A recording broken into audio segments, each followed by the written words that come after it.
Shavua Tov, Yann, Shavua Tov à tous les Tsofim, Tsofot, tous ceux qui nous voient, tous ceux qui nous écoutent avec l'aide de Hachem. Nous sommes donc Yom Rishon, Yom Ehad, dimanche. Nous allons avec l'aide de Hachem préparer ensemble, comme ça, sans préparation, se poser, essayer de réfléchir ensemble. On va voir qu'est-ce qui va sortir. Je prends Devarim, donc Deutéronome, dans la paracha de Vayeler, que nous avons lu Shabbat à la synagogue, la deuxième paracha, dans le chapitre Lamed Aleph, 31, verset 25. Il est dit, Vaïtsav Moshe et Alviim. Moshe ordonna les Lévites. Nos'e Aaron Berit Adonai. Ceux qui portent le Aaron, l'arche où sont déposées la Torah, les morts, en disant La Koach et Sefer HaTorah. Prenez, levez ce Sefer Torah là. Il leur montre le Sefer Torah. Donc, Moshe Rabbeinu a écrit le Sefer Torah. Comme il est marqué plus en haut, il est marqué Ve'anochi haster astir panai bayomahu. Plus haut, il est marqué dans le verset Yud-Het, il est marqué Ve'anochi haster astir panai bayomahu. Et moi, je cacherai et cacherai, c'est-à-dire double cachette. C'est-à-dire hastara chez betocha hastara. C'est un visage qui est complètement fermé. L'Éternel cachera son sourire de son sourire. Panaï. Panaï, c'est mon sourire, c'est ma volonté. Bayomahu, ce jour-là. Ce jour-là, ça veut dire quoi? Ce jour-là, lorsque vous direz que vous n'avez pas l'Éternel en votre cœur. Vous savez, adorer les idoles. Vous avez abandonné à Kadosh Baruch Hu, et à cause de ça, l'Éternel se mettra en colère, et je me cacherai mon visage, et cachette sur cachette. C'est-à-dire, tu ne peux pas me dévoiler. Autrement dit, même si tu m'appelles, je ne suis pas présent. Bayomahu, ce jour-là. Al-Kol hara'a asher asa, à cause de toute la faute, la méchanceté, qu'il m'a abandonné. Kifana el Elohim aherim, car il s'est penché, s'est détourné vers des dieux étrangers. Des dieux étrangers qui ne connaissent pas, qui ne les ont jamais sauvés, ni de l'Égypte, ni dans le désert. Et là, mon cher Rabbeinu, immédiatement, il dit Ve'ata kitvu lachem et ashira azot. Ve'ata, c'est quoi Ve'ata? Et maintenant, ça veut dire et maintenant. En ve'ata est là la chante teshuva. Chaque fois qu'apparaît le mot ve'ata dans la Bible, ce n'est pas le langage des hommes, c'est le langage de Dieu. En ve'ata, le langage de ve'ata est là la chante teshuva, le terme de teshuva. Kitvu lachem et ashira azot. Faites teshuva. Et pour faire teshuva, écrivez ce cantique.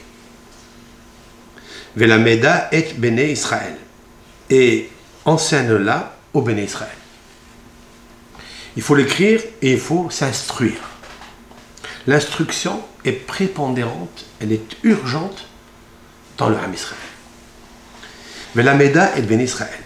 Il faut le renseigner. Plus que ça. Sima befihem. Pose-leur, mets-leur cette chanson dans leur bouche. Comme a dit Rachid dans Parashat Mishpatim, au nom du Midrash, Moshe dit Dieu, tellement il aime le peuple d'Israël. Moshe, je t'ai donné la Torah, ne pense pas que tu vas leur enseigner une fois, deux fois, trois fois, comme un enfant étudie le Midrash ou la Paracha ou la Halacha une fois ou deux fois ou trois fois. Et puis tu vas t'en sortir de ça. Tu vas être acquitté de ton devoir. Non. Simah Befiem. mets-leur dans leur bouche, comme une table qui est dressée et tout est posé à table, déjà.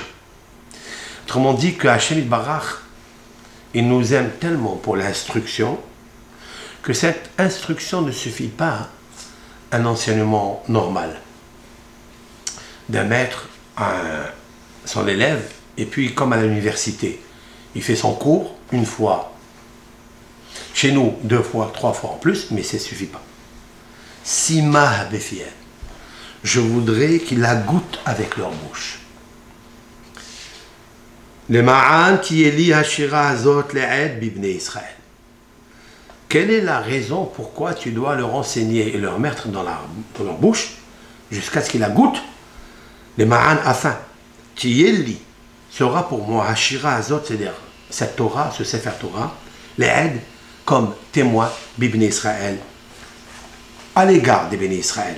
Nous allons regarder ce que dit le Rashi.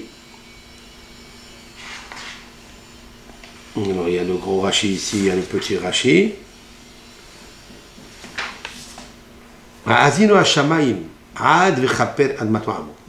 Alors, il y a qui disent, qu'est-ce que cette shira là? Quelle est la chanson? C'est la partie de la paracha de Ha'azinu. Ha'azinu, c'est la mise en garde de Moshe Rabbeinu au peuple d'Israël. Parce qu'il sait, et Dieu lui dit, dans le verset Tetzaïn, dans le chapitre Lamed Aleph, Dieu lui dit à Moshe comme ça. Vayomer Adonai el Moshe. Et Moshe entend de Dieu. Inecha shochev im avotecha. Voici, tu vas dormir avec tes ancêtres. Dormir. Ça veut dire dormir, ça veut dire qu'il ne va pas mourir. Il va juste dormir. Et il lui dit im avotecha. Qu'est-ce que c'est im avotecha? Avec tes ancêtres. C'est qui avotecha? Abraham, Yitzhak, Yaakov. Amram, c'est qui? C'est Abraham, Yitzhak, Yaakov. Mais mon cher Rabbeinu, il va dormir. Il va être enterré à Nevo. Il va être enterré dans le désert, face à Péor. Oui. Alors pourquoi il lui dit tu vas dormir avec tes ancêtres? C'est-à-dire Abraham, Yitzhak, Yaakov. Et Abraham, Yitzhak, Yaakov se trouve à Hebron. Il se trouve à Me'arat HaMerpela. Alors il lui dit quoi? Tu dormais avec qui? La réponse c'est que mon cher Rabbeinu, la Neshama, lui, elle est là-bas. Elle est à Hebron. Elle est avec Abraham, Yitzhak et Yaakov. Et l'appui à ça, c'est ce verset. Et quelle est la preuve encore flagrante? C'est que Eliyahu Hanavi, qui sait où il a été enterré, Moshe, puisque Eliyahu Hanavi, c'est un ange. Et un ange, il sait où il est enterré, Moshe. Il est marqué dans la Torah, à la fin de Vedat HaBeracha, Velo yada ish et kevurato. Un homme ne connaît pas où est enterré Moshe Rabbeinu. Un homme ne connaît pas, mais un ange connaît. Umanu, c'est qui? Demande le Talmud, c'est Eliyahu Hanavi. Il peut aller visiter Moshe Rabbeinu quand il veut. Alors il lui dit, Eliyahu Hanavi, il a compris que Moshe était à Me'arat HaMerpela. Et lui-même, il a dit, Eliyahu Hanavi a dit dans sa Petihat Eliyahu Hanavi, c'est-à-dire Bakasha, il a fait une éloge extraordinaire, Eliyahu Hanavi, qu'on lit après Tikkun Hatzot, qu'on lit avant Minha, qu'on lit avant Shachrit. Patah Eliyahu Hanavi Zachor Leto Ve'amar, Bon Almin, Dieu, tu es grand. Un toi, Ilat Ailot Sibat Asibut. C'est toi qui es la causalité des causalités. Tu es l'essence même du monde. Il a fait quelque chose de magnifique. Et il arrive à la fin, quand il veut dévoiler le nom de Dieu, Yudke Vavke, il dit Kum, en ces mots, je cite, Kum Raya Mehemna, lève-toi, berger de fidélité, c'est qui? Moshe Rabbeinu, Ve'avhan Ime, et les patriarches avec lui, Avhan, Avot, Avhan en araméen, Avot, et les patriarches avec lui. Quoi? Kum, où? Ça veut dire tu dors. Si on dit à quelqu'un lève-toi, ça veut dire lève-toi du sommeil. Donc tu dors. C'est tiré d'ici. Voici, tu vas dormir avec tes ancêtres. Et c'est vrai, avec tes ancêtres, c'est magnifique. Et voilà que, si vous regardez Ha'ohel, tu vois le mot Ha'ohel?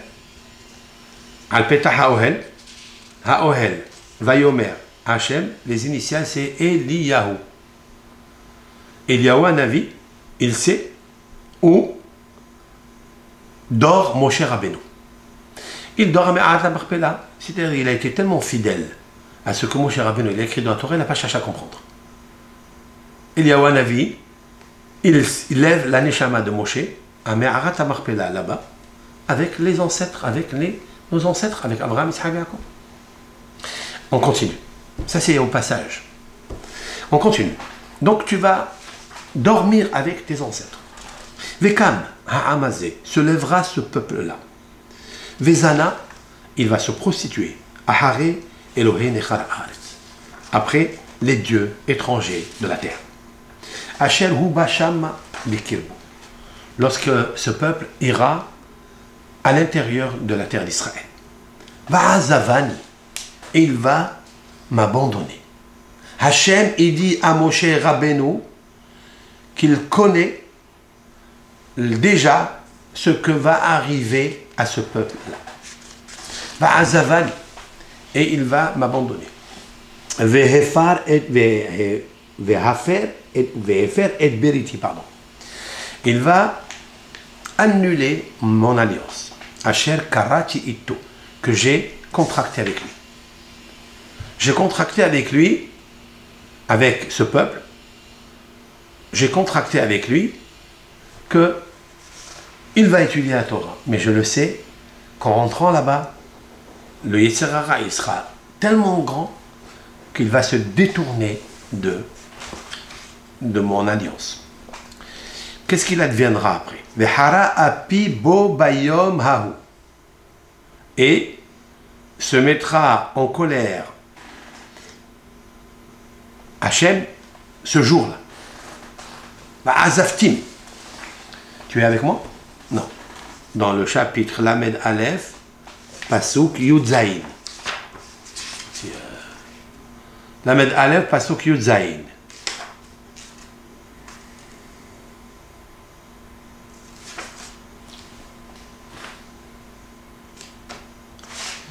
D'accord? Et ma colère s'enflammera sur lui ce jour-là. Je les abandonnerai.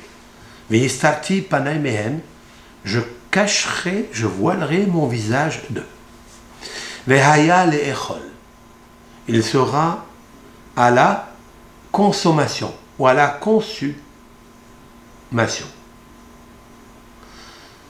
Le mot echol, ça veut dire il va être mangé, ça veut dire il va être mangé, il va être consommé, il va être consumé.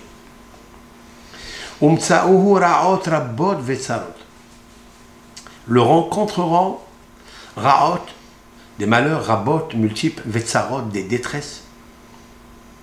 Cela veut dire quoi? Une détresse qui en cache une autre et une plus forte que l'autre. Lorsque le visage de Dieu se sépare du monde, c'est-à-dire le Hesed de Hachem Yitbarach qui est rempli le monde, lorsque l'Éternel il cache son visage, apparaît Tsarot, Rabot, Veraot. Tsarot, ça veut dire détresse, mais le mot Tsarot, ça veut dire rival. Lorsque un homme se marie avec deux femmes, une est rivale de l'autre. Comment on appelle cela? Tsara. Parce qu'une, elle apporte la tsara à l'autre. Une, elle apporte la détresse à l'autre. Elle s'appelle sa rivale. C'est pour ça que ici, il est employé le mot tsara, ça veut dire rival. Mais pourquoi? Il suffit de dire raot, rabot, raot. Raot, c'est les malheurs. Multiples. C'est quoi vetsarot? Ils sont rivales. Une, elle rivalise l'autre. Une, elle est plus grande que l'autre. Une, elle rend jalouse l'autre. C'est-à-dire, le malheur, il se multiplie. Dieu préserve. Hein? Je suis en train de lire ce que la Torah nous a écrit dans le Sefer Torah que nous lisons au Shabbat. C'est-à-dire de comprendre qu'est-ce que Dieu il veut. en fait. Qu'est-ce qu'il veut de nous? Alors, qu'est-ce que dira le peuple? Ve'amar bayomahu. Ce jour-là, il dira quelque chose. Il avouera la vérité. Quelle vérité? Celle que Dieu attend de chaque pécheur, de chaque fauteur. La teshuva. En quoi consiste la teshuva? Puisque le but de tous ces détresses et ces malheurs, une qui rivalise l'autre, une plus grande que l'autre, une plus profonde que l'autre, une qui fait mal plus que l'autre. Pourquoi faire? Pourquoi Hachem il envoie ça? Alors qu'il est entièrement bonté. La réponse. Il dira ce jour-là, Hallo, c'est-à-dire ce qu'il m'arrive. Al ki en Elohai bekirbi, parce que en, il n'y a pas Elohai, mon Dieu, mon Hachem bekirbi, à l'intérieur de moi. Metsaouni haraot haele. M'ont rencontré ces malheurs-là. Le but final, en fait, c'est la teshuva. En quoi consiste la teshuva? C'est cette phrase-là. C'est toujours de dire, ça n'est pas l'Éternel qui est fautif, c'est toi qui es fautif. Je t'ai mis à Kalboukro à l'intérieur de toi, ne le laisse pas partir. Parce que le jour où tu pars, le nom de Dieu quitte le corps reste sans immunité. Et il reste sans visage de volonté et sans le sourire de Hachem. Alors il reste juste un cercueil noir. Et lorsqu'il y a un cercueil, tous les moucherons, tous les moustiques, tous les insectes, toutes les vermines viennent rentrer à l'intérieur. Prenez une boîte vide, laissez-la dans l'obscurité, laissez-la sans vie. De quoi elle se remplit? De cafards, de moustiques, de mouches, de tout ce qui est rampant. C'est-à-dire tout ce qui appartient à la terre. C'est-à-dire ce qui appartient à la terre, qui, d'où là, était extrait l'homme. C'est-à-dire le corps humain, le physique, la matière, le homer. Mais si Hachem Barach, il a insufflé en lui des intelligences par palier, par élévation, c'est-à-dire Naran Hay, Nun, Nefesh, l'âme végétative, Resh, l'âme évolutive, c'est la parole. Après, l'âme émotionnelle, Neshama. Après, Haya, l'âme vivace, vivante. Elle est d'une intelligence tranquille, mais vivante. Il n'y a aucune perdition. Après, tu as Yehida, l'unique. C'est un niveau encore plus élevé que personne n'a atteint aujourd'hui. Sauf Adam Arishon quand il est né, mais que l'Éternel a séparé cette âme qui s'appelle Yehida, unique. Il l'a séparée de Adam avant de commettre la faute. Donc toutes les 4 parties ont été abîmées, affectées, obscurcies, et la Yehida, le Yud, lui, il est en dehors. C'est la raison pour laquelle elle s'appelle, dans le Zohar HaKadosh, Zihra Aïla. Zihra, c'est Zohar. Zohar, c'est la clarté. La puissance nucléaire, clarté de Zihra Aïla, ça, elle a quitté le corps de Moshe Rabbeinu, de Adam Arishon, et puis elle va être donnée, une grosse partie, au Mashiach Tzidkenu, Melech HaMashiach. En attendant, Moshe Rabbeinu a accueilli cette partie. Cette partie en hébreu s'appelle Tov. Tov. Bon. C'est-à-dire entièrement bon. C'est pour ça que Moshe Rabbeinu a reçu cette partie et il a essayé de la conserver. Et Moshe Rabbeinu, voyant par cette partie, à travers cette partie, même son corps est devenu Tov. Même son corps est devenu Kadosh. C'est-à-dire que Hachem Barach, il a donné le visage, donc la partie de la Neshama en l'homme. Cet homme doit conserver cette Neshama à l'intérieur de lui et elle doit vivre dans la paix, dans l'équilibre, dans l'égalité, dans la fraternité. Mais dès lors que le corps la repousse, elle quitte le corps. Et qu'est-ce qui se passe? Donc, tu restes un corps obscurci où toutes les forces maléfiques négatif vient se rentrer à l'intérieur, habite dedans. Alors, qu'est-ce qui advint? L'Éternel, son but, c'est de ramener la Neshama au corps. Mais la Neshama ne veut pas revenir. Qu'est-ce que fait l'Éternel pour chasser les moustiques, les rampants, les reptiles, les crocodiles qui ont habité dans le corps? Ce sont les midot raot, bien sûr, vous m'avez compris. Ce sont les mauvais caractères. Ce sont les vices, les pulsions, hein, qui habitent le corps. Comment les faire chasser? Il faut qu'on envoie du flitox. Il faut qu'il envoie du bégon. Quel est le bégon de Hachem Barach? Ce sont les raot, rabot, metzarot. L'Éternel, il envoie des souffrances au peuple d'Israël, individuellement et collectivement. Quel est le but de ça?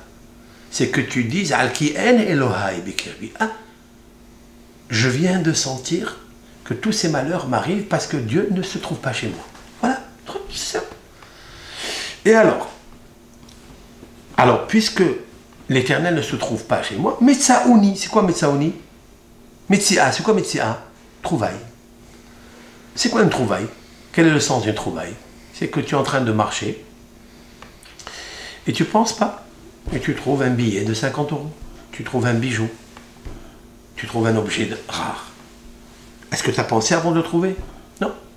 Ce n'est pas un acquis avec des efforts, avec de la peine, avec un dérangement, comme le travail, comme ta parnassa. Metsia va te rencontrer. Ça veut dire que tu ne t'attends pas. Ça veut dire que c'est Dieu qui te les a envoyés. Si tu trouves quelque chose, c'est que quelqu'un les a perdus. C'est quelqu'un qui l'a envoyé. Hachem Barach, c'est lui qui te les envoie. Et ne dis pas c'est le hasard. Non, c'est pas le hasard. Parce que si c'est le hasard, tu dis, ça veut dire c'est pas Hachem. Si c'est pas Hachem, donc tu vas vivre encore dans l'obscurité. Alors qu'est-ce que fait Akadosh Baruch Hu? Il va se cacher de toi. Il leur dit au peuple d'Israël, il leur dit, voici Hachem Barach, il va se cacher.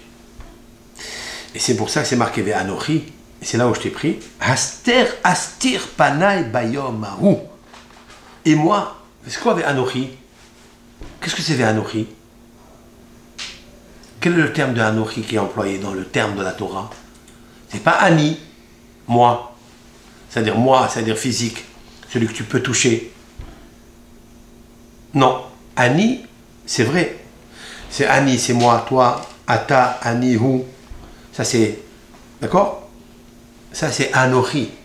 C'est quoi Anochi? Par quel mot l'Éternel a commencé les 10 commandements? Anochi, Adonai Elohecha. Je suis l'Éternel ton Dieu. C'est pas physique. C'est au-dessus du suprarationnel. C'est au-dessus de l'entendement de l'être humain. C'est du métaphysique. C'est toute la science nucléaire de la Kabbalah. De connaître la Merkava Eliona. De connaître le vrai sens de la puissance créatrice, l'Éternel. Elle se formule en quintessence avec un mot, Anochi, je suis. D'ailleurs, la valeur numérique de Anochi, c'est qui c'est. Anochi, c'est 81. Anochi, c'est qui c'est. Qui c'est quoi? C'est le trône. Qui c'est Hakavod. Ve Anochi, et tout ce qui vient de qui c'est Hakavod, du monde des émanations du qui c'est Hakavod, Olama Beria, toutes les forces créatrices, formatrices, qui descendent du ciel que j'ai programmé dans la création de ce monde. Eh bien, Haster Astir, Panaï. Je vais cacher mon visage. Donc il y a moi, l'Éternel, et il y a le visage de Hachem. Comme si dans l'Éternel, il y avait double Neshama. Il y a Neshama des Neshama, la Neshama de la Neshama, et il y a aussi Anochi, moi. Anochi et Neshama. Panaï, mon visage, c'est quoi le visage de Hachem? C'est Hachem. Ya'er Adonai panav elecha v'honeka. L'Éternel, il éclaire son visage pour toi. Hachem éclaire son visage, ça veut dire. Ça veut dire qu'il y a Hachem, il y a son visage. Le visage de Hachem, c'est sa volonté. Lorsque l'Éternel envoie à quelqu'un la plus grande bénédiction, c'est quoi? c'est la volonté qui rentre à l'intérieur de l'homme. Et quand il reçoit ça, qu'il reçoit à l'intérieur de lui la vivacité, il y a une partie de lumière qui habite en lui. Cette partie de lumière peut chasser toutes les forces négatives qui sont venues habiter après la faute. Parce qu'un homme obscurcit le corps. Plus encore quand il fait la faute, parce que la faute et la neshama ne peuvent pas habiter ensemble. Le corps, il peut habiter avec le corps, qui est physique. Pourquoi? Parce que la faute est matérielle. C'est Yitzhara qui le propose la matérialité. Et le corps qui est extrait de la terre, ils peuvent habiter ensemble. Mais dès lors que la neshama, elle regarde ça, elle quitte le corps. Donc elle s'éloigne du corps. Et c'est pour ça que tu dis Al-Ki-En Elohai Bikirbi. C'est pour ça. Regardez les initiales. Al-Ki-En Elohai Bikirbi Mitsaouni Haraota Ele. Regardez bien avec moi les initiales. Ve'amar Bayom Mahu. Hein? Tu diras ce jour-là. Bayom, qu'est-ce qu'il y a à la fin? Même. Haou, Aleph. Halo, Aleph. Al, Lamed. Ki, Yud. En, Nun. Aleph. Lamed. Mem. Nun. Yud. Aleph. Almania. Almania. Qu'est-ce que c'est Almania? L'Allemagne. On connaît bien ce pays. Le peuple d'Israël, le monde entier, a souffert de Almania, de ce pays. Autrement dit, la Shoah, ce qui est arrivé au peuple d'Israël, ce qui nous est arrivé, est écrit noir sur blanc dans la Torah. Almania. C'est incroyable. Vous savez comment elle s'appelait la Germanie avant? Ce qui s'appelait Germania ou Germania. Aujourd'hui, Germania en hébreu. Vous savez comment elle s'appelait avant? Je ne veux pas parler de ce qu'a dit le Gaon de Vilna. Le Gaon de Vilna, autrement dans la Gemara qui parle de Germania. Le Gaon de Vilna a corrigé Germania. Ok? Germania chez Edom. Le Gaon de Vilna a corrigé une autre version, il a dit Germania. En fait, l'a précédé le Ya'abetz, Rabbi Yaakov Amdin. Lui aussi, avant le Gaon de Vilna, il a marqué, lui aussi, Germania.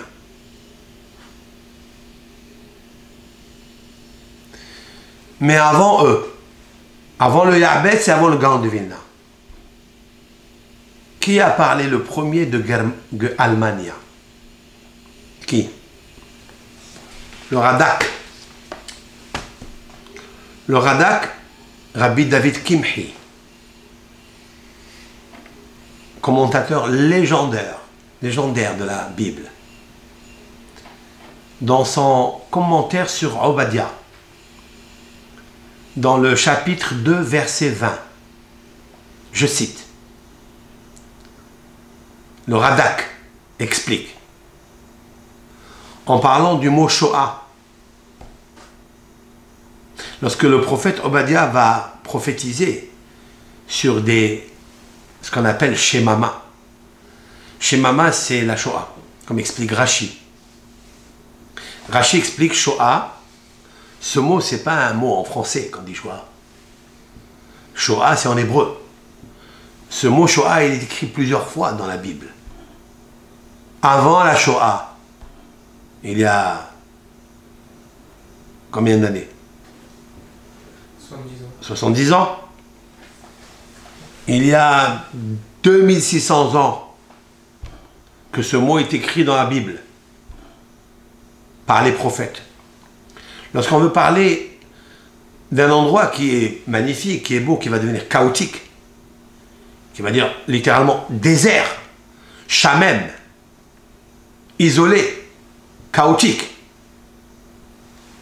Comment les prophètes, ils sortent de leur bouche le mot Shemama, le mot Shoah. Shoah, c'est désert. Ça veut dire que je me trouve Meshamem Takol, Shemama.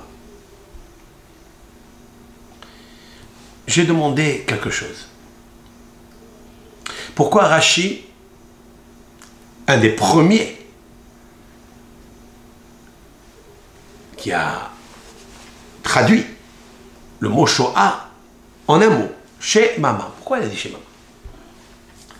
Avec l'aide de Hachem, j'ai dit que le mot Shemama, qui veut dire Shamem, qui veut dire désert, qui veut dire chaotique, Tohu Vavu, c'est la valeur numérique.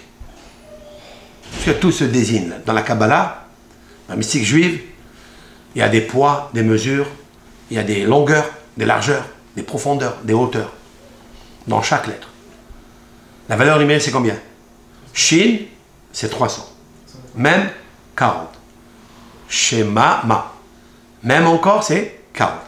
He, 5. Ça fait 385. À quoi il correspond ce chiffre? Shema, ma, 385. À quoi? Alors, ne tarde pas à réfléchir beaucoup, tu ne vas pas trouver. Shemama est égal Shechina. Shechina. L'Am Israël, il sait ce que c'est la Shechina. On parle beaucoup ces temps-ci de la Shechina. Depuis Adam Arishon, dans le Gan Eden, où la Shechina habitait avec lui. Mais une fois qu'elle a été répudiée, elle était répudiée avec lui. Lorsque l'Éternel, il reprend le visage. Lorsque l'Éternel, il prend le visage qui est la Shekhinah, il la prend. C'est la lumière, le or. Lorsqu'il prend, il le quitte, il l'enlève. Tout devient Shemama. Tout devient désert. Tout devient chaotique. C'est ça, Shemama. Qui est le réparateur de tout cela? Qui? Moshe. Car le mot Shemama, c'est mi Moshe. De Moshe. Parce que l'Éternel, il a mis dans la bouche d'une fille idolâtre, Batia, qui devient la fille de Dieu lorsqu'elle a sauvé Moshe Rabbeinu. Moshe Rabbeinu, à sa naissance, sa mère et son père lui ont donné un nom, un prénom, Avigdor.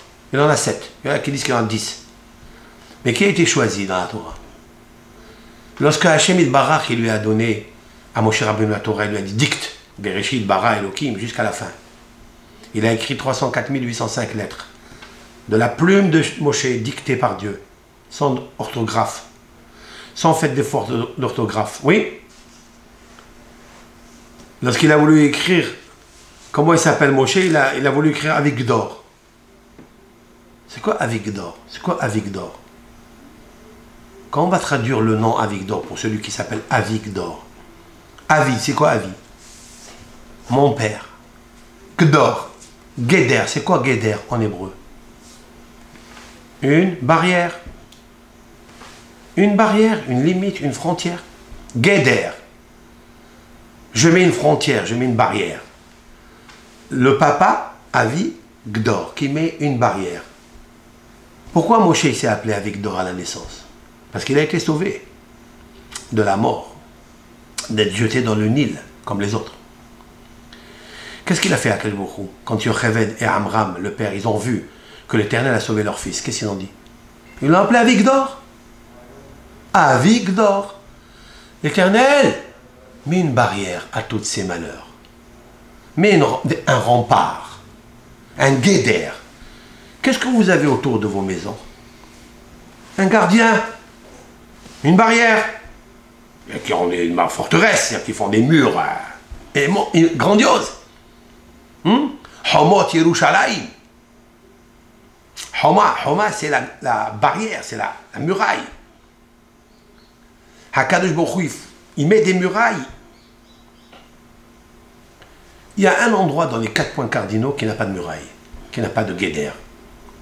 L'Éternel a retiré le guédère. Il est à vie, il est papa, mon père.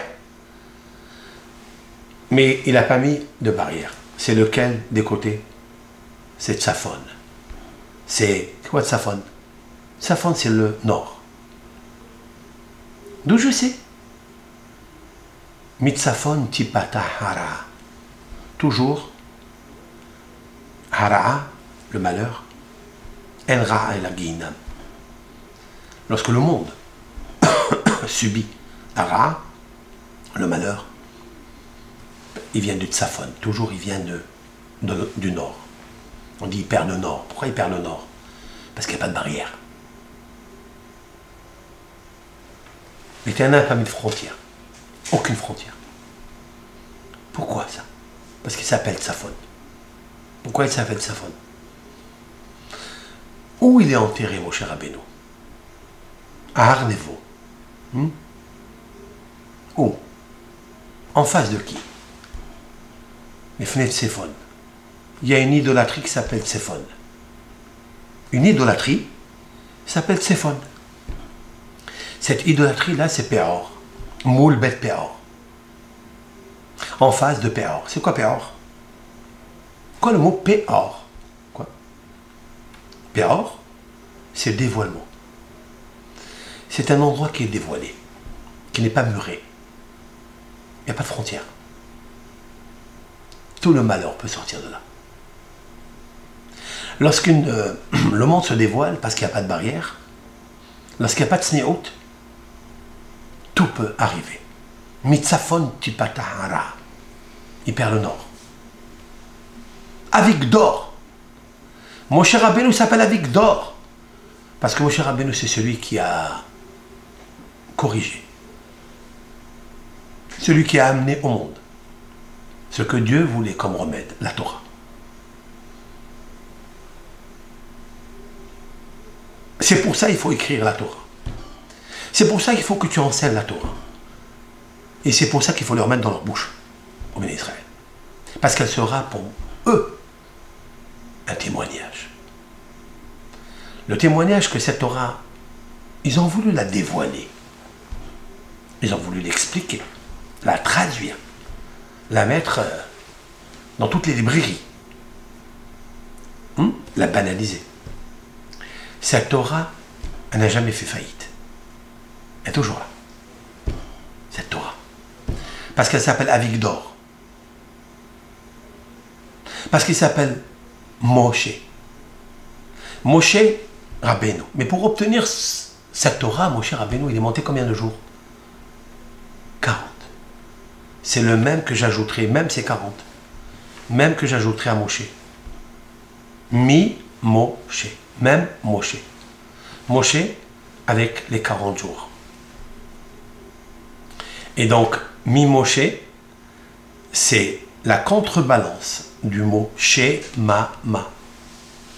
Le chaotique, le désert, la solitude, la destruction. Moshe est venu régler le Péor, ce que les peuples veulent, ce que les Serarai veulent, que tout soit dévoilé, que tout soit à la portée de tout, et de faire tout, sans restriction. Alors c'est le chaos total. Hakadosh Baruch Hu, il dit à Moshe Rabbeinu, écoute, tu vas dormir avec tes ancêtres. Se lèvera ce peuple et ira dans le pays que je lui donne. Va'azavani, il va m'abandonner.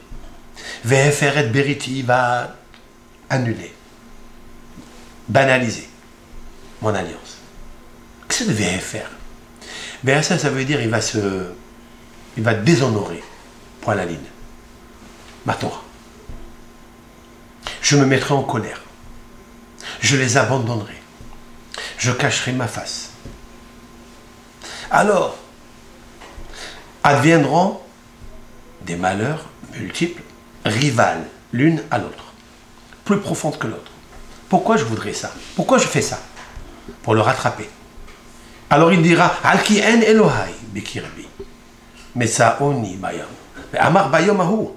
Il dira ce jour-là, Bayom, même, Haou, Aleph, Al, Lamet, Ki, Yud, En, Nun, sauf et Tevot, la fin des mots forme le mot Almania, l'Allemagne. Explique le Radak, Rabbi David Kimhi, quand il parle de la Shoah de l'époque, de Obadiah, prophétisé par Jérémie, par Ézéchiel, par Amos, tous les 48 prophètes, ils ont repris en fait ce que Moshe Rabbeinu a dit ici dans la péricope de Vayelech et de Hazino. Il explique que lorsque Yehoshua, écoutez bien ce que je vais vous dire, Yehoshua, quand il est rentré en Terre Sainte, il a fait la guerre contre Kenaani, à Pérésie, à Émori, à Hévi, à Évosi, les 7 nations qui habitaient, les 7 puissances du monde. À cause de leurs mœurs mauvais, il les a chassés de là-bas. Une grande partie des Kenaanim, des habitants de Kenaan, sont allés où? En Allemagne. Ils se sont sauvés, ils sont allés en Allemagne. Et c'est eux qui ont pourri l'Allemagne. Ils ont attisé la haine des béné Israël. Kenaanim s'associe avec Amalek. Et en fait, dans les Amalekim, il y a beaucoup de Kenaanim, de Kenaan. Comment et qui est le premier qui a régi l'Institut Berlin? Qui explique le Kol Mevasser. Kol Mevasser est un shoot, un responsable, écrit par Rav Shimon Roth, un grand savant d'Israël. Il explique dans son shoot, dans sa responsable, il explique que Tsefo, c'est qui Tsefo? Tsefo, c'est le fils de Eliphaz. C'est qui Eliphaz? C'est le fils de Amalek. Amalek s'est marié à... Il s'est marié avec Mahlat, Bat Ishmael, la fille de Ishmael, Mahlat. Il a donné naissance à Eliphaz. Eliphaz s'est marié avec qui? Avec Timna. Timna est une fille. Il y a qui disent qu'elle est venue d'Égypte, il y a qui disent qu'elle est venue d'autres endroits. Elle a voulu se convertir, comme a fait Hagar, la femme de Abraham, la mère d'Ishmaël. Elle voulait se convertir au judaïsme. Elle est venue voir Abraham, mais il n'a pas voulu. Elle est venue voir Yitzhak, il n'a pas voulu. Elle est venue voir Yaakov, il n'a pas voulu. Qu'est-ce qu'elle a fait? Elle a dit, quand même, je ne quitterai pas ce peuple de Emouna, de la foi. Je me marierai avec un de sa famille. Je m'attacherai, je me collerai à la famille de Abraham, Yitzhak et Yaakov. Mais ils lui ont fermé toutes les portes. Ils sont partis. Elle est partie se marier avec Eliphaz. Vetimna hayta pilegesh le Eliphaz ben Esav. Pardon. Ben Esav. Eliphaz, c'est le fils de Esav. Pardon. Je me suis trompé dans la filiation. Je me trompé de lapsus. Hein? Ça veut dire que Timna est allée se marier avec Eliphaz ben Esav. Elle était juste une concubine. Ça veut dire que Eliphaz s'est marié. En concubinage, il a reçu Timna. Ça veut dire qu'il lui-même, il n'a pas voulu accepter le mariage avec elle. Il a dit, papa, il ne l'a pas prise. Et mon grand-père, Yitzhak, il ne l'a pas prise. Mon arrière-grand-père, il ne l'a pas prise. Mon grand-grand-père, mon trisailleur, ne l'a pas prise. Abraham. Donc elle a dit, Vetimna, la Torah va dire explicitement, Vetimna haïta pilegesh le Eliphaz ben Esav. Qu'est-ce qui est né de cette couche? Amalek.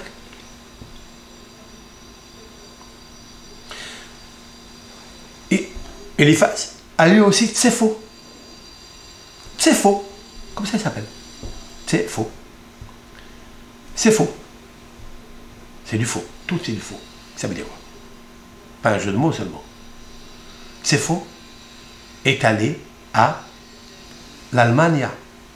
Il est parti en Allemagne. De l'époque, il s'appelait Allemagne. Ça veut dire, dans la bouche du Radak, c'est lui le premier qui a cité ça, il y avait déjà dans l'air que les habitants de son époque, contemporains, parlaient de cette contrée-là. Elle est dans le Tsafon, là-bas dans le nord. Allemagne.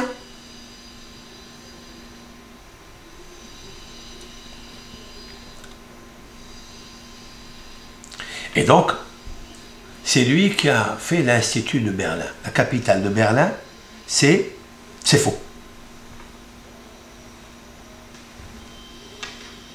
La haine qu'avait Esav, qu'il a transmis à Eliphaz, qui a transmis à Timna, qui a transmis à Amalek, qui a transmis à Tsefo.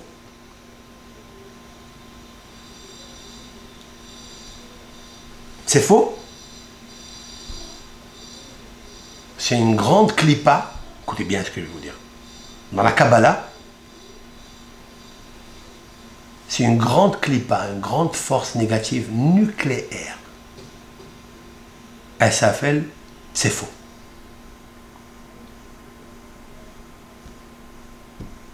D'où je le sais. Et quelle est la force de cette clipa? C'est la parole, la mauvaise parole. C'est-à-dire attiser la haine entre les peuples. Elle s'appelle Tsefo. D'où je sais. On dit dans les lamentations de Jérémie, quand il s'est détruit le Beth Amikdash. Je vais sortir le passouk de suite. S'il sort de suite, avec l'aide de Hachem, on peut... Le passouk, il dit « Patsu alay pihem ». Mais je vais le sortir dans le texte, comme ça on le lit ensemble. Et on le traduit. Alors je vais marquer ici « P tzadik vev ». Patsu alay pihem. J'ai mon ordinateur à côté de moi. Je clique donc le passouk, qui va me sortir le passouk, comme ça on le lit.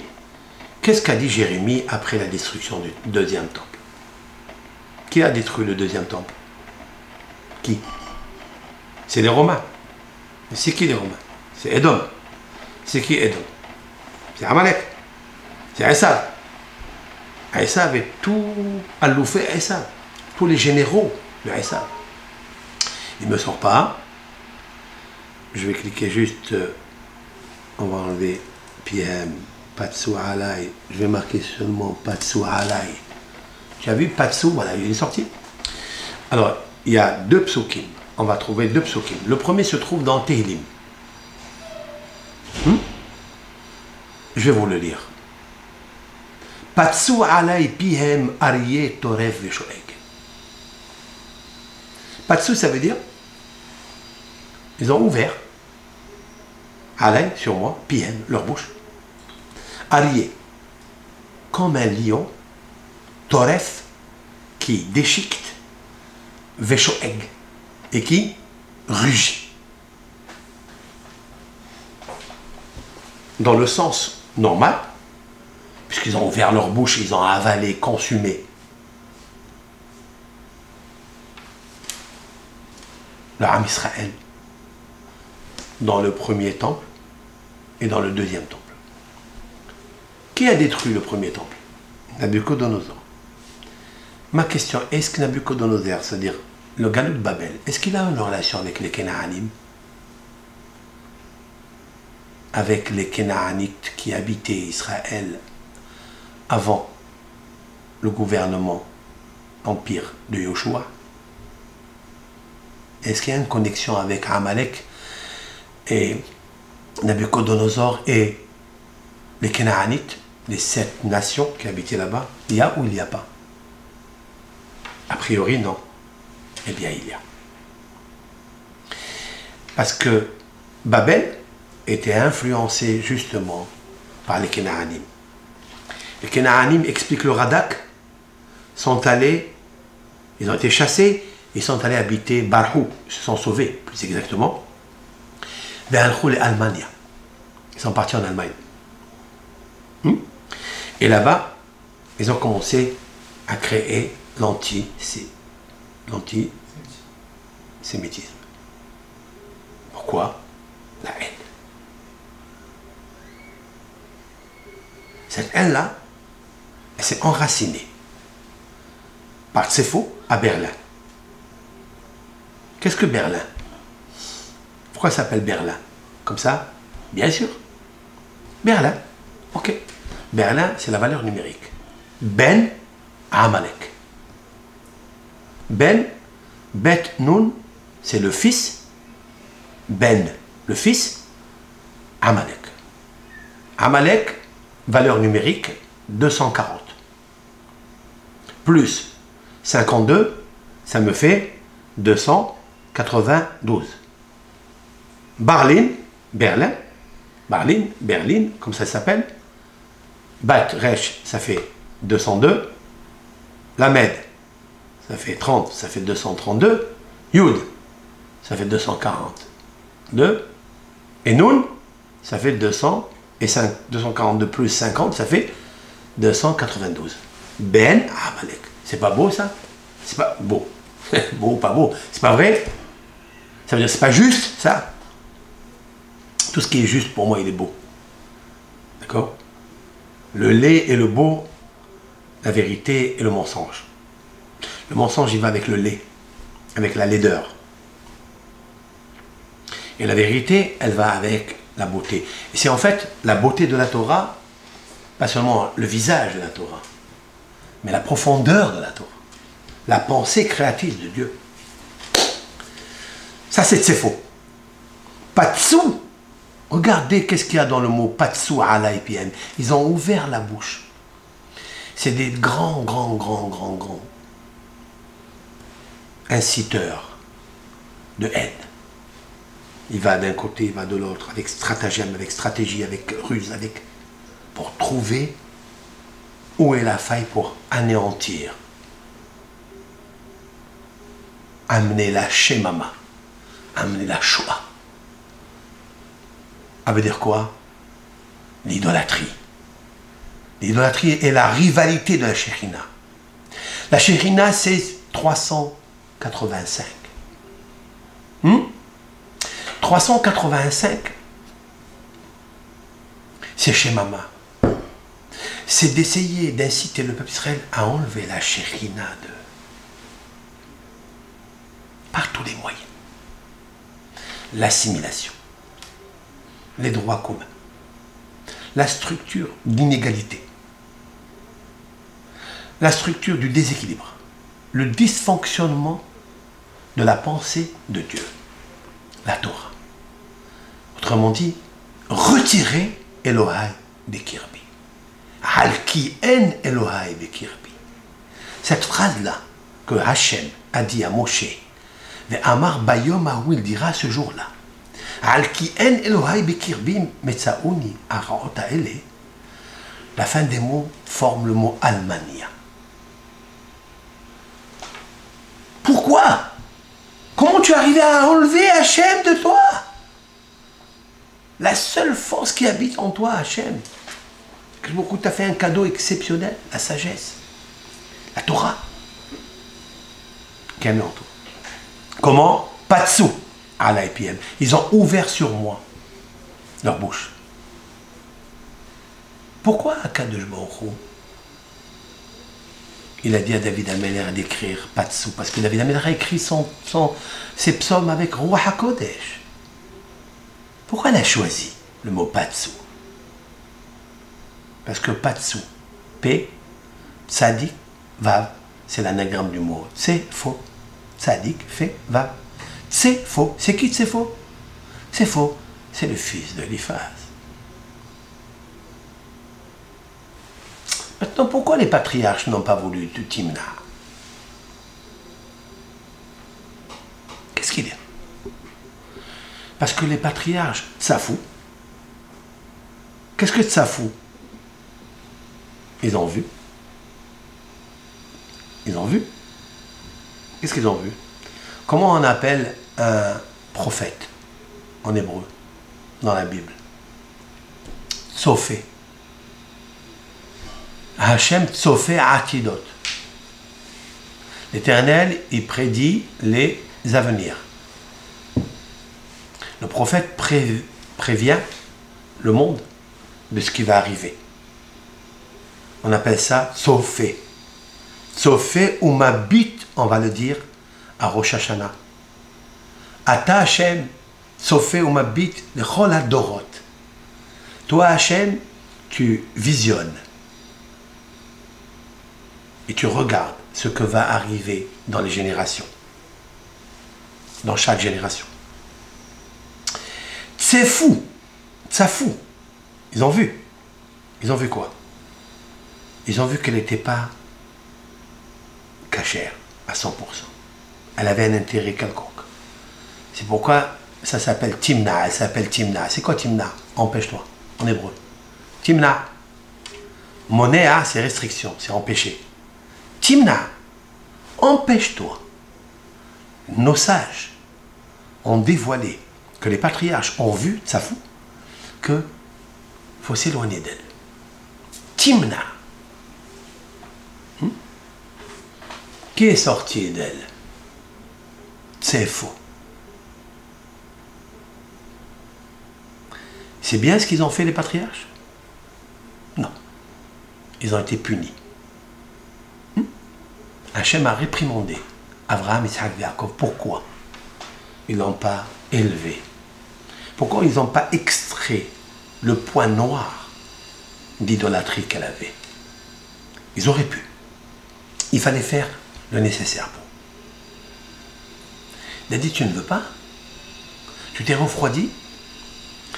Parce que tu as vu dans le prénom, parce que tu as vu dans le nucléaire âme qu'elle avait, mais il fallait employer l'arsenal de la Emouna pour la faire sortir de là. Qu'est-ce qu'elle a donné? Amalek. Quand vous regardez bien sur Amalek, là, elle a donné de ses faux. Et c'est de ses faux qui est parti en Allemagne. Comme les Kénaanites. Et qui a commencé à attiser le feu. Vehaya le Echol. Ce jour-là, il sera consumé. Le peuple d'Israël a subi des malheurs. Le monde entier a subi des malheurs. Si le peuple d'Israël subit des malheurs, le monde entier subit des malheurs. Parce que Dieu, il aime le peuple d'Israël. Il a juré à Abraham, Isaac et Jacob que ce peuple-là, jamais il l'anéantira. Il n'y a aucun peuple qui pourra l'anéantir. Aucune guerre qui pourra l'anéantir. Tu sais qu'est-ce qui pourra effacer et consumer le peuple d'Israël?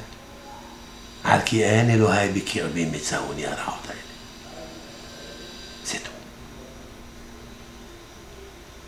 D'accord? Parce que tu n'as pas le bon Dieu avec toi. Tu ne l'as pas gardé, tu l'as abandonné. Alors il t'a abandonné. C'est de facto. L'Éternel est Rahman, miséricorde, les compassions. Mais c'est toi qui l'as chassé de toi. Azavani, il m'a abandonné. Il est allé chercher quoi? Quelle puissance il est allé chercher? Des puits vides. Qu'il n'y a pas d'eau dedans. Alors que moi, l'Éternel, je suis Mekormaïm Haïm. Je suis la source de la vie, de l'eau vitale. Tu m'as abandonné. Tu as fait un trou. Tu as percé ton corps. Tu as fait sortir l'eau. Tu as fait sortir ta Maleshama. Mais je ne vais pas t'abandonner. Je vais juste me cacher de toi, un petit peu, jusqu'à ce que tu dises, Hachem, je reconnais ma faute. Il m'arrive tout ça, pas par hasard. Parce que toi, Hachem, tu m'as quitté. Parce que Al-Kien Elohai Bikirbi, mais ça on est en mode. C'est ce que nous dirons après. Akadosh Baruch Hu, il aime ses créatures. Pourquoi il les a créées? Il y a des créatures qui ne viennent pas au monde. Pourquoi il les a créées, des milliards d'êtres humains dans le monde? C'est sa volonté. Mais c'est sa volonté que tout le monde dise, il y a un seul et un Dieu unique. Hein. Ça, c'est de sa faute. Et David Ameller a repris avec une puissance, avec un choix de mots. Je répète, Patsu Alay Piem, Aryeh, Toreh, Veshoeg. Ils ont ouvert sur moi, le peuple d'Israël, Piem, leur bouche, Alay, Aryeh. C'est quoi Aryeh? Aryeh, c'est le lion. C'est qui Aryeh? C'est Nabucodonosor. Il s'appelle le lion. Aryeh ala Misubacho. Le lion est sorti de sa tanière pour aller de Babel. Il est allé en Eretz Israël. Toref! Il a déchiqueté. Veshoeg. Lorsqu'un lion il mange bien, qu'est-ce qu'il fait? Il rugit. Ce rugissement, cette re'ama. Re'em en hébreu, chez Iga, le rugissement c'est dit aussi ro'em. Cette re'ama vient du mot re'amim. C'est quoi les ramim? Les tonnerres, les éclairs. Kedeleharim, c'est pour que tu te lèves, que tu te réveilles. C'est le but du chauffard de Rosh Hashanah. C'est pas le lion qui rugit. C'est la petite corne du bélier. C'est le bélier, c'est Israël. Ce bélier de la Hakeda, il était où? Il était entremêlé dans les branches. Sevar Bekarnav. Depuis quand il était? Qui l'a amené ici, ce bélier, au mont Moria? Ce bélier qui va remplacer l'âme le corps, ou l'âme de Yitzhak. Depuis quand il est là? Disent nos sages. Depuis Shechet et Yemei Bereshit. Depuis la création du monde, il est là. Quel âge il avait? Il avait l'âge de la création du monde. C'est-à-dire 2000 et quelques années. Puisqu'Abraham, de Adam jusqu'à Abraham, il y a 2000 ans. 20 générations. Donc il avait 2000 ans. Yitzhak, il avait 37 ans. Abraham, il avait, à cet âge-là, puisqu'il a eu 137 ans. Oui? Donc 2137. Ok? C'est incroyable. 2137 années, il y avait ce bélier. Moi, je suis cartésien. J'ai envie de comprendre. Est-ce qu'un bélier il peut vivre 2137 ans? Et encore, s'il est entremêlé avec les cornes dans le buisson, il mange quoi? Qui lui apporte à manger? Il a tenu, hein? Pourquoi il a tenu si fort? Il avait une âme à l'intérieur de lui. C'est un bélier qui n'avait pas de corps. C'est cette âme masculine qui va remplacer l'âme de Yitzhak qui était féminine, faible. Et je suis prêt à attendre 2137 années pour entrer en Yitzhak. Parce qu'Yitzhak ne s'est pas marié. Et on demande à 18 ans, il faut se marier. À 20 ans. Il attend 37 ans. Abraham ne peut pas lui trouver une femme. Parce que Dieu lui a dit, elle n'est pas encore née. Et pourquoi elle n'est pas née? Fais-la naître. Comme tu fais naître toutes les calottes de tout le monde. Non. Yitzhak reçoit une âme féminine. Une âme féminine ne peut pas produire. Ne peut pas s'accoupler. Elle peut s'accoupler, mais elle ne peut pas donner des enfants. Alors je vais transformer la neshama de Yitzhak par la neshama du bélier, Aïl masculin, Ayal fort. Elle va se transférer dans la neshama dans le corps de Yitzhak. Et c'est pour ça qu'Yitzhak il arrive jusqu'au couteau. Autrement dit, c'est juste pour le faire peur, pour qu'il perde. Hein? La neshama féminine, qui va aller dans le corps du bélier. Et celle du bélier va aller dans le corps de Yitzhak. Mais qu'est-ce que ça veut dire, ça? Comment ce bélier reçoit une neshama de Yitzhak? Parce que c'est un bélier qui a su comprendre qu'est-ce qu'une souffrance, qui ne s'est jamais découragé. Nous, on se décourage vite quand on est encore né. Si nos cornets, ils s'attrapent, ils sont cramponnés et accrochés à des buissons, ça sera très difficile de vivre, ne sachant pas la liberté. Ben, ce bélier, c'est celui-là. On va prendre sa corne qui était cramponnée, qui était mêlée pétrie dans la détresse, mais très soulagé par la force de l'âme. C'est celui-là qu'on va prendre pour sonner, introniser Dieu, Akadosh Baruch Hu, éternel. Celui-ci, je prends. Pour te rappeler du sacrifice d'Isaac, en fait, du sacrifice du bélier. Chaque fois que Dieu y voit le bélier, il se rappelle de Yitzhak Avinu et il pardonne au peuple d'Israël. Patsu alay pihem. Ils ont ouvert leur bouche contre moi. Voilà donc ce petit cours avec l'aide de Hachem. Qu'est-ce que nous apprenons de là?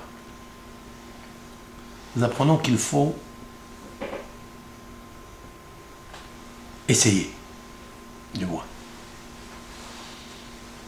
de vivre avec Hachem à l'intérieur de toi, dans l'espoir de t'améliorer, de grandir, toujours dans la joie.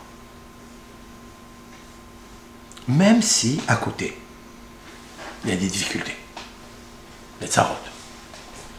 Il faut que tu sois au-dessus de tout. Parce que lorsque viennent les malheurs, elles inondent le monde.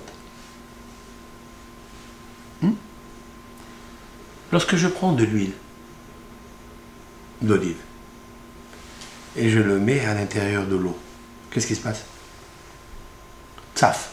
C'est quoi tsaf? Il monte à la surface. Une inondation s'appelle tsaf.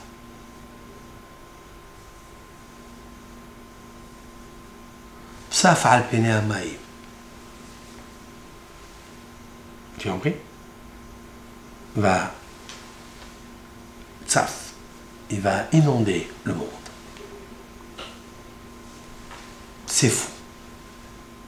C'est fou. C'est le nom du fils de Timna. C'est fou. L'inondation du monde. Où on a vu ça? Dans le Maboul. L'Éternel Tsaf l'a inondé la terre par l'eau. Maïm Tsofim. Maïm Tsofim, c'est quoi Maïm Tsofim? De l'eau qui inonde. Maïm Tsofim, de l'eau qui voit. L'eau est visionnaire. Elle a un visage. Kemaim panim el panim, kach leva adam ala adam. Shlomo HaMelech a dit. Kemaim panim, comme l'eau a un visage. Si elle a un visage, c'est qu'elle peut voir. Maïm tsofim, tsofé, voit. Maïm tsofim, elles inondent. Elles savent où aller. Toutes les inondations qu'on a vues, les tempêtes qu'on a vues, depuis le temps. C'est parce que Akadosh Baruch Hu leur dicte où aller. Lorsqu'elles voient Shamaim, Shamaim, elles voient qui habite dans le ciel, elles écoutent Akadosh Baruch Hu ce qu'il dit. Quand Hachem il a dit à l'eau de se multiplier, de grandir, de devenir très fort, Vaïgiberu Amaim, Vaïrbu Me'od, sont allés inonder tout. La terre entière était fondue par l'eau. Parce que Maïm Tsofim, c'est un terme composé par les lettres majestueuses, noblesse de la Torah, de Dieu. Le tzaddik le fait et le Tsafou ala epiem. Il va m'inonder avec leurs paroles. Ils ont réussi de temps en temps, mais pas tout à fait. Parce que l'Éternel a juré à Abraham, Isaac et Jacob, Lomé astim les chalotam, les affaires beltiitam. Je les ai punis, je me suis retiré d'eux. Mais Lomé astim, je ne me suis pas dégoûté au point de les anéantir. Jamais. Et surtout, je n'ai pas annulé le contrat de l'alliance, de la Torah. C'est pour ça que Hachem dit Vaïtsa, Moshe et Alvin, avant de leur dire des choses, la paracha de Hazinu, qu'on va lire, il dit aux Lévites, ceux qui prennent le Aaron, parce que c'est là, dans le Aaron, que se trouve la Torah de Hachem. La Koach Sefer Torah prend ce Sefer Torah, celui-ci. Mais Samtem Oto Mitzad Aaron Berit Hashem Elohechem Ve'ayasham Becha Le'ed. La Torah, ça sera ton témoignage. Ki Anochi Yada'ati. Pourquoi je veux que tu étudies la Torah? Je veux que tu sois Omel Batorah. Je veux que tu sois instruit de ce qu'elle a dit la Torah. Tout ce que tu peux lire, fais-le. Parce que, Yadati, moi je sais, et meriecha, ta rébellion, et orpecha caché, ta nuque raide. Encore vivant que je suis devant vous, aujourd'hui, mamri meitem imadonai. Vous étiez rebelle avec Hachem. Ve'av ki aharem oti. Je sais, aussi après ma mort. Il leur dit, Moshe Rabbeinu, d'une clarté. Hakilu elai kol ziknei shiftechem veshotrechem. Réunissez tout le monde. Adabbera beoznechem. Je vais parler des paroles dures. Adabber. Dibour, c'est Dieu, dur. Et adevarim ha'ele, ces paroles-là.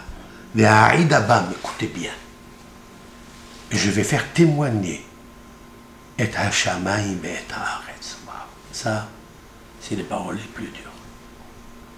Hazinu hashamayim haaretz. Tishma haaretz imr. Hazinu hashamayim. Écoutez les cieux et écoute la terre, les paroles de mes bouches. Ki yadati ahare moti ki ashhet tashhitun. Car je sais après ma mort que vous allez détruire. C'est quoi détruire?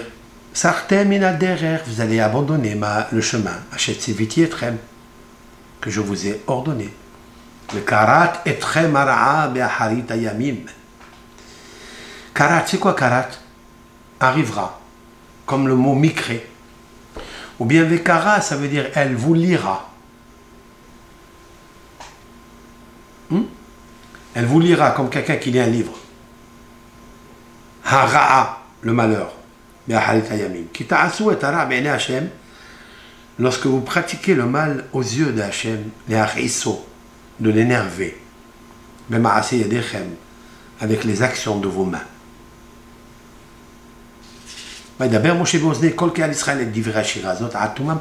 Et Moshe Rabbeinu a parlé aux oreilles des bénis Israël, Hatumam, c'est-à-dire de Ashkazel.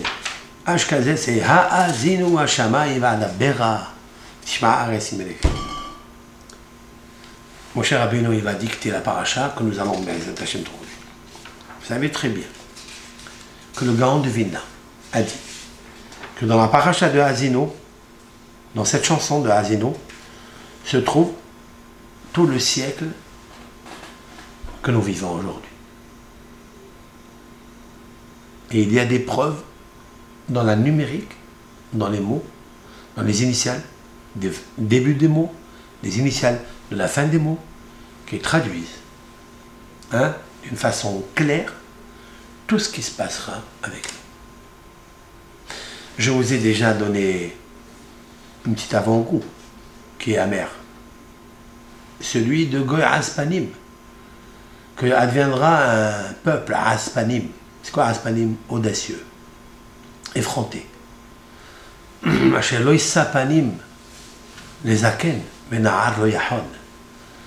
Celui qui favorisera pas le vieillard, il n'aura pas pitié du jeune adolescent. Qui? C'est l'Allemagne.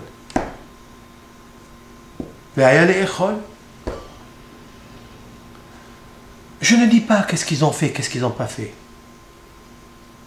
J'ai pas besoin de dire ça.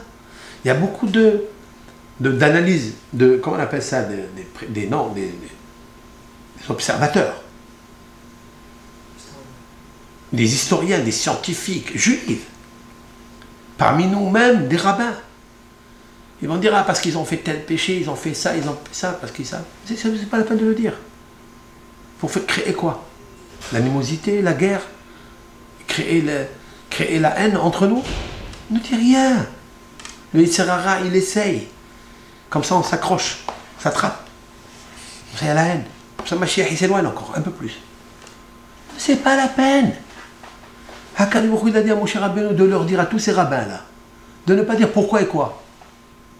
Ils le savent. Tout le monde le sait. Ils vont en vivre des malheurs. Quelle est la cause? Al kien Elohai bekirbi metsaoni araot haele. Chacun, tu diras, bayomahu. Chacun il dira, c'est pas la peine de lui dire, de lui rappeler ça. Quand il t'arrive à toi personnellement quelque chose, qu'est-ce que tu dis? Aïe, j'ai trahi, j'ai fauté, je me suis abandonné à Hachem. Tu as besoin que quelqu'un te rappelle? Tu n'as pas besoin que quelqu'un te rappelle. Surtout quand il te rappelle, te dit voilà ce que tu as fait. C'est interdit de dire ce que tu as fait. De dire seulement que tu n'as pas l'Éternel en toi, tu l'as chassé de toi, c'est tout. C'est la plus grande gravité. Tu as renvoyé le gardien. Tu as renvoyé le havik d'or. Tu as enlevé le havik d'or, tu l'as enlevé. Le papa qui est mon rempart, mon pavillon, ma forteresse, tu l'as renvoyé de chez toi. C'est tout, ça suffit. Tous les cafards, kafar baïka, tout le monde y rentre chez toi. La porte est ouverte. Heureusement que mon cher Rabbeinu, il nous a écrit ce Sefer Torah. C'est le témoignage. Regarde-le. Les karat est très mara. Karat, c'est créa. Lis dans la Torah tout la ra'a qui va arriver. C'est pas la peine d'y aller faire des discours et de dire des choses et de dire ceci et cela. Qu'est-ce qu'ils ont fait? Pourquoi? À cause de l'assimilation. Ne dis rien du tout, ils savent. Maintenant, essayez de rapprocher maintenant. Comment elle les a rapprochés, mon cher Rabbeinu? En leur disant c'est en aigle. L'aigle. L'aigle qui prend ses oisillons sur son dos. C'est lui qui les porte. Comme dit Rachi au nom de nos sages, il n'a pas peur pour lui. Il a peur pour eux qui sont là. Le chasseur, quand il frappe le ventre de la proie. Oui? Si tu mets les bébés ici, il va tuer qui? Les enfants? Qu'est-ce qu'il fait? Il dit, je préfère moi recevoir les balles que... Hakadosh Baruch Hu dit, lancez-moi des balles à moi. Mais ne touchez pas mes enfants. S'il vous plaît. D'ailleurs, c'est marqué dans le Midrash, Halvai oti azvu vetorati shamaru. L'Éternel, Hachem, il barach, il fait un témoignage. S'il n'est pas écrit dans les paroles de nos sages, on ne peut pas le dire. Hachem, il dit, pourvu que mes enfants, ils m'abandonnent à moi. Mais pas ma Torah. C'est pour ça que j'apporte une preuve dans la paracha que je viens de lire maintenant avec vous. L'Éternel dit, prenez le Sefer Torah. Prenez-le. Ça va être un témoin. Même qu'un mois va à vous, ils vont m'abandonner à moi. Mais n'abandonne pas mon Sefer Torah. Parce que c'est mon témoignage. C'est là-bas où ils pourront lire ce qui va leur arriver. Chacun, il peut le lire. Quand quelqu'un reçoit une invitation du préfet, il y va. Quand il reçoit une procédure judiciaire, il y va. Il sait lire. Il sait. C'est pas la peine de lui dire. Alors pourquoi les prophètes? Pourquoi l'Éternel crée les prophètes? Parce que tu ne sais pas lire, c'est tout. Tu ne sais plus lire. À l'époque, il y avait un œil qui voyait. C'est le prophète. Aïn Roa. L'œil, c'est celui qui voit, c'est le prophète qui voit. Dieu lui dicte, il voit l'avenir, et il dicte au peuple. Il a disparu celui-ci, depuis le Hormana, Beth Amikdash, il a disparu. Il y avait avant Ozan Shema'at. C'est quoi Ozan Shema'at? C'est quoi? Hein? C'est quoi? C'est tous les... ce qui arrive dans le monde. Même ça, on l'a perdu.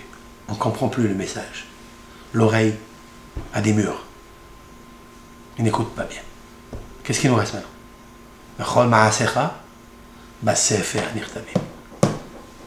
Dit le docteur de la Mishnah. Et toutes tes actions, tu veux savoir, ils sont écrits dans le livre. Ils sont écrits dans le Sefer Torah.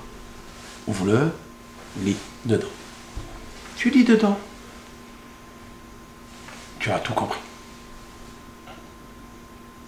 Moshe Rabbeinu a tout compilé dedans. Le karat est très mara.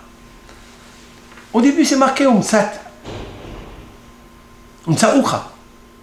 Te rencontreront, tu le trouveras dans la route, comme une métsia, comme une trouvaille, c'est vrai? Et là, c'est marqué le karat est très. Oui. Si tu ne saisis pas le message, tu vas le lire dans la Torah. Tu peux le lire. C'est ça la grandeur des Gdoléat d'or.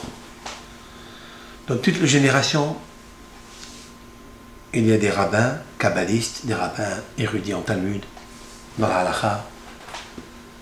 Lorsque tu venais le voir, pour leur questionner, pour les interroger sur un problème que tu avais, il ouvrait le Humash.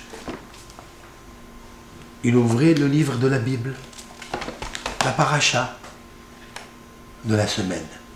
Tu dis, qu'est-ce que tu as, mon fils? Tu as ça. Je vais trouver la réponse dedans. Il ouvrait la paracha de la semaine, il lisait, et il lui donnait la réponse de suite. C'est pas la peine d'y aller chercher ailleurs. Parce que chaque semaine est chronométrée, avec une structure incroyable, d'une technicité, avec une synchronicité, de là-haut en bas. Mais tout est figé, selon l'ordre croissant de la création jusqu'à maintenant. Et dans chaque génération, le Gaon de Vilna, le Gaon Hida, et j'en ai des anecdotes à vous raconter sur ça. Tout est écrit dans le Torah, ne cherche pas à comprendre, ne cherche pas autre chose. Hachem Yitbarach, il va nous aider à faire une très bonne tchouva sur Rosh Hashanah. S'approcher de lui, lui faire confiance. Car il choisit pour toi mieux ce que toi tu choisis pour toi. Avançant, gentiment, doucement. Mais jamais se décourager, jamais. Seulement, respecter la vérité. Respectons la vérité. Kol tov lachem.